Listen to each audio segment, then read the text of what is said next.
Hello, everyone.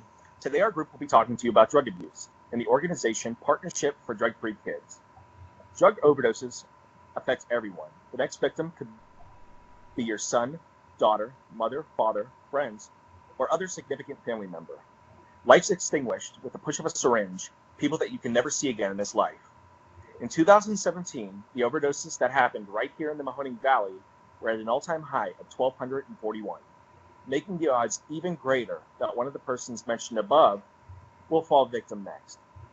Today, our group will be informing you about the seriousness of the drug epidemic in the Mahoning Valley and abroad.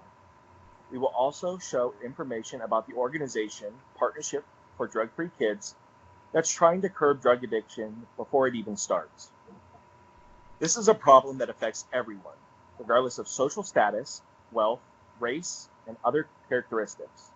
Recognition of the organization Partnership for Drug-Free Kids is due, as they make efforts to selflessly stop drug addiction, beginning with our children. We will now talk to you about the history of drug abuse, the history of the organization Partnership for Drug-Free Kids, and how you can contribute and help their cause. All right, so I'll begin today by explaining the different types of abused drugs and where this problem occurs. So it's really important to stay educated on what drugs are being abused and where they cause the most problems. So to begin with different types of drugs, we have the abused street drugs. These are drugs such as heroin, codeine, or morphine. But a lot of people also become addicted to painkillers. So after surgery and you're prescribed painkillers, they're very easy to become addicted to.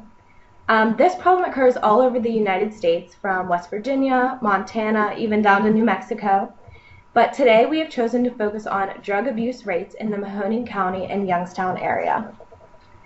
Now that you're more aware of the types of drugs and where they are misused, I will discuss how this problem started. One root cause cannot be pinpointed. So to begin, it can start in the communities. Drugs can be illegally sold on the streets and get into the hands of the wrong people. These people can then pressure each other to try the different drugs, which is very easy to become addicted and eventually overdose. The second root cause can be addiction. So this happens a lot with painkillers and prescribed medication. You'll either take more than you need to and get addicted, or if you're overprescribed, you'll have an excess of pills and you can sell them illegally, and then people can use them that didn't need them in the first place. So after learning about the dangers and harms of drugs, there are many ways to help. We need to educate young people about dangers and harms of drugs. So the first way you can help is by donating to treatment centers.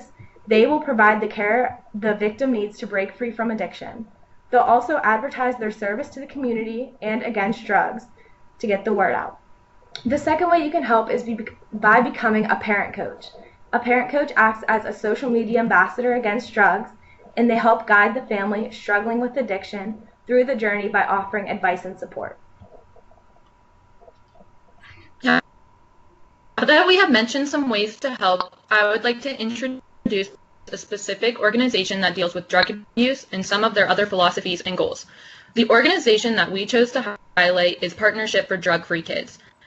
This organization started in the 1980s with large supporters like Google, IGA, CVS, and Walgreens. Their goal was to unsell drugs to kids by highlighting the dangers of drug use. When they realized this wasn't enough, they started to help families that already have children that are addicted. They did this by offering parent blogs where people could connect with each other and share their stories, and also by connecting families to treatment centers and experts. They also will raise money for Narcan kits, treatment centers, and legislature. This is very important so people have the connections they need to help their family members, friends, and people in their community. The drug epidemic is something that is very close to home. Most of us know somebody that either struggles with addiction or even has lost their battle to this disease.